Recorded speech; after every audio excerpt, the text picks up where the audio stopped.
तीर्थंकर का भी जन्म इस धरती पर होता है।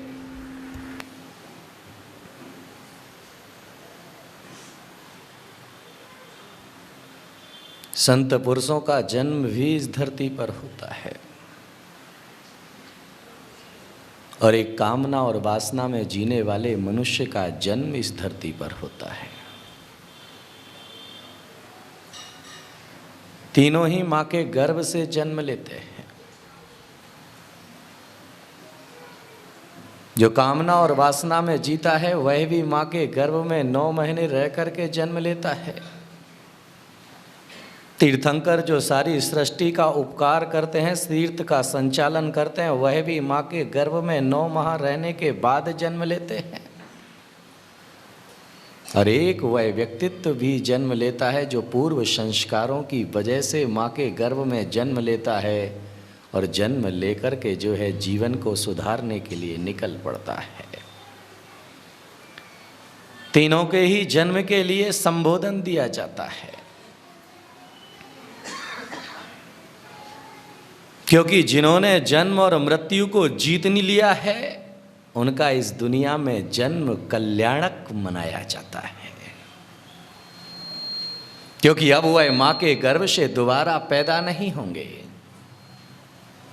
अब वह इस सृष्टि में दोबारा नहीं आएंगे, क्योंकि उन्होंने जन्म और मरण को जीत लिया है। तो याद में रखिएगा कि जो जन्म और मरण को जीत लिया करते हैं उन तीर्थंकरों का जन्म कल्याणक मनाया जाता है, और जो जन्म और मरण को जीतने के लिए निकल पड़े हैं उन संतों की जन्म जयंती मनाई जाती है। और एक होते हैं जो कामना और वासना के बीच में जीते हैं, उनका मनाया जाता है बर्थडे। बर्थडे यानी व्यर्थ डे। क्योंकि ये जन्म शब्द को ही अगर हम देखें तो जन्म शब्द के अंदर ही जो है 2.5 अक्षर है,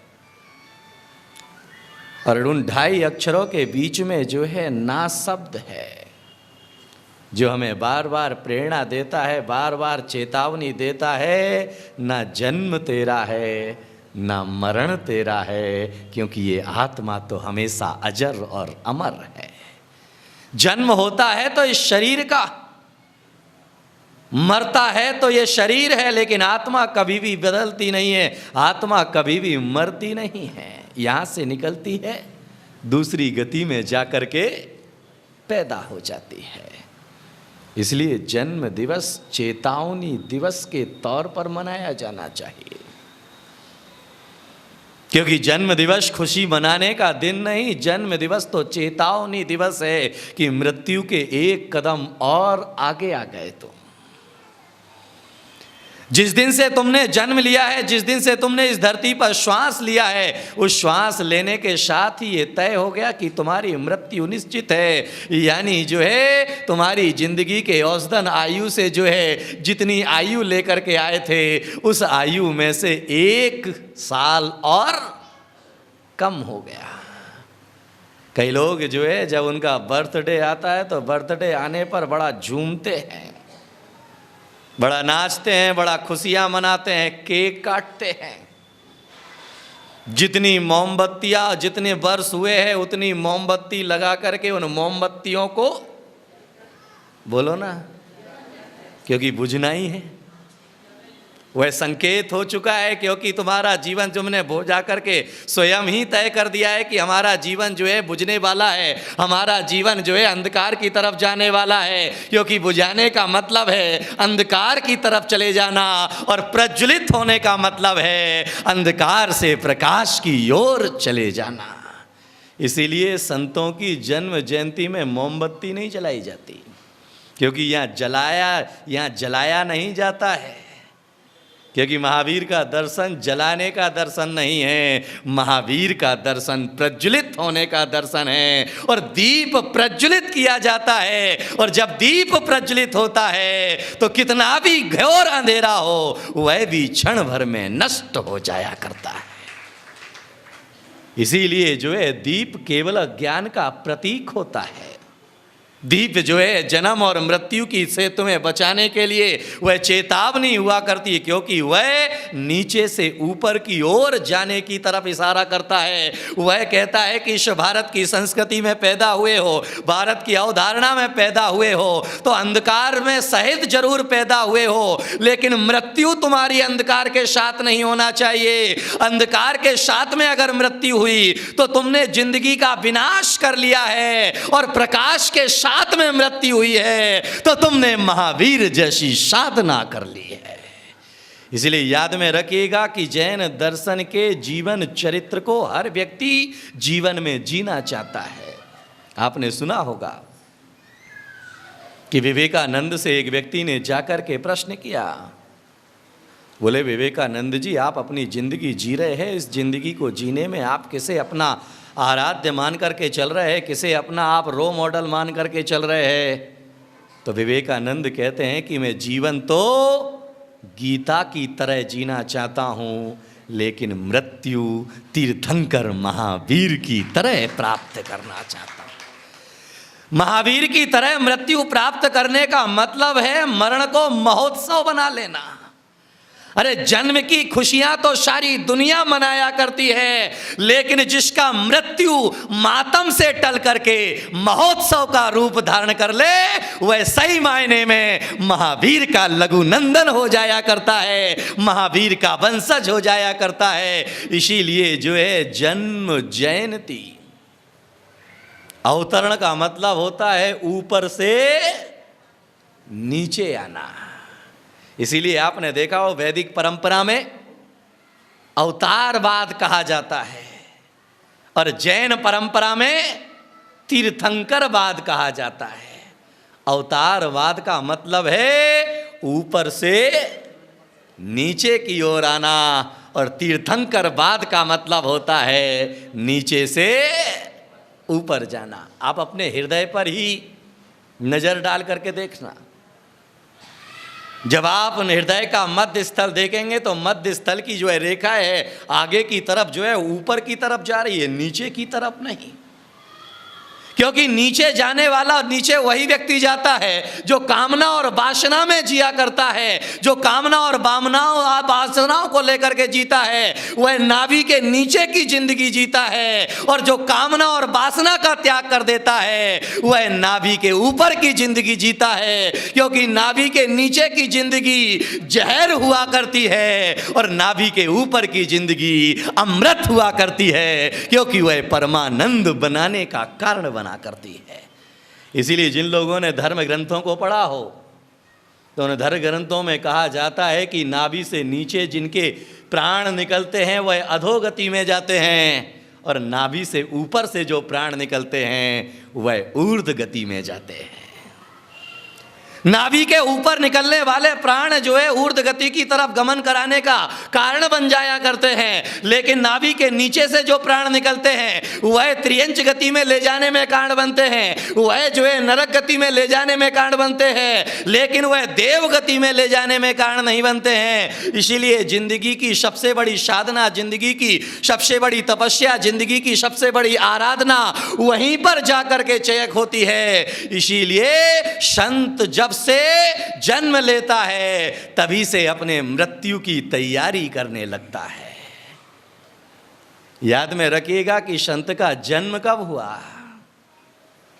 क्योंकि 39 साल पहले तो जो है शरीर का जन्म हुआ, और शरीर का जन्म तो हर माता प्यार बच्चों को मिल जाया करता है। अरे कुत्ते और बिल्ली के बच्चों को भी माँ के गर्भ में रह करके जन्म लेने का सौभाग्य मिल जाया करता है। अरे पशु पक्षियों के बच्चों को भी जो है माँ के गर्भ में जन्म लेने का सौभाग्य मिल जाया करता है, लेकिन सबसे अधिक सौभाग्यशाली तो वह हुआ करता है जो माँ के गर्भ से जन्म लेकर के संयम का बाना धारण करता है और गुरु के चरणों में अपने आप को समर्पित कर देता है, तो नया जन्म वहां से प्रारंभ हो जाया करता है। क्योंकि शरीर का जन्म माता पिता देते हैं और संस्कारों का जन्म गुरु के द्वारा हुआ करता है, और सही मायने में सही जन्म तो वहीं से प्रारंभ हुआ।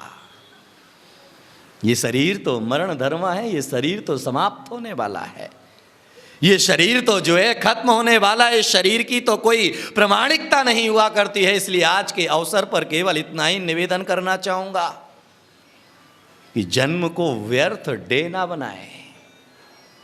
जब भी हमारे बच्चे का जन्म आता है तो हम जो है केक काट करके जो है उसका जो है बर्थडे सेलिब्रेट कर लिया करते हैं। और इस देश का ज्ञानी पुरुष कहता है कि अगर तुम्हारे बच्चे का जन्म दिवस आया है तो उस दिन जो है केक काटने की बनस्पत जो है, मोमबत्ती जला करके बुझाने की बनस्पत जो है, उसका हाथ पकड़ करके मंदिर ले आओ और भगवान का अभिषेक करा दो तो उसका जन्म सार्थक हो जाता है। उसके अंदर जो एक प्रेरणा पैदा हो जाया करती है, एक उपदेश पैदा हो जाया करता है, एक संदेश पैदा हो जाया करता है, क्योंकि भगवान की मूरत को दिखा करके कहना, बेटा तुझे भी एक दिन किसके जैसा बनना है। कौन से माता पिता करते हैं ऐसा? क्योंकि उन्हें के बच्चे तो जो है उनके जीवन का रोल मॉडल कुछ और ही होता है। याद में रखिएगा, क्योंकि आजकल फैशन की जिंदगी में, दिखावे की जिंदगी में भगवान उनका रोल मॉडल नहीं हुआ करता है। आज के फिल्मी अभिनेता और अभिनेत्री तो उनके रोल मॉडल बनेंगे, लेकिन याद में रखिएगा कि उनकी जिंदगी का संत रोल मॉडल नहीं बनेगा, परमात्मा रोल मॉडल नहीं बनेगा। अरे याद में रखिएगा कि गांधी जी ने एक बार हरिश्चंद्र का नाटक देखा और सत्य के रास्ते पर चलने लग जाते हैं, तो याद में रखिएगा कि इतिहास में उनका नाम दर्ज हो जाता है। यूं तो करोड़ों लोग रोज पैदा होते हैं और रोज मरते हैं। तुम्हारा कोई चाहने वाला मरता है तो तुम्हें लगता है कि आज फलाने चंद जी, लेकिन क्या ये मरने का क्रम कभी खत्म होता है? जितने मरते हैं उससे ज्यादा पैदा होते हैं। आजीविका दिन भी कई लोगों की जिंदगी में होगा। ये आज 23 अक्टूबर को बहुत सारे लोग इस भारत में पैदा हुए होंगे।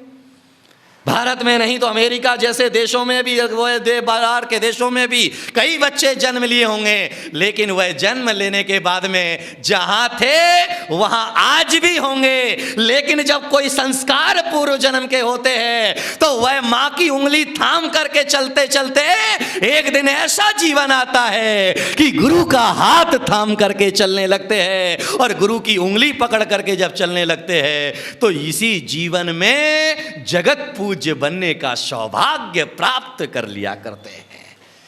इसलिए आज यहां पर बैठ चीज जरूर देखी है कि बांसवाड़ा का खास तौर पर जो है, बाकी जगह का तो मुझे मालूम नहीं है कि उतना समय मैंने उन जगह व्यतीत नहीं किया है, लेकिन बाहुबली कॉलोनी में सबसे ज़्यादा व्यतीत किया है।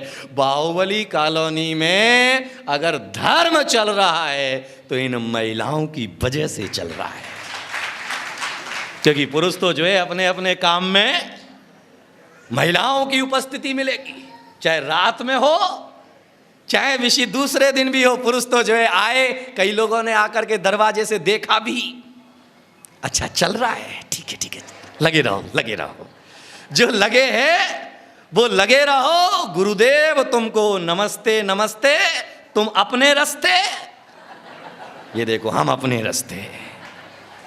इसलिए याद में रखिएगा, और ये तो प्रकृति प्रदत्त नियम है, क्योंकि तीर्थंकरों का भी समोसरण होता है, तो उस तीर्थंकरों के समोसरण में भी पुरुषों से ज़्यादा महिलाओं की उपस्थिति हुआ करती है, क्योंकि और आर्य जितने मुनि होते हैं उससे ज़्यादा आर्यिकाओं की उपस्थिति हुआ करती है। ये तो बनी बनाई बात है। अरे तुम्हारी तारीफ कर रहा हूँ तो कम से कम ताली तो बजा लो।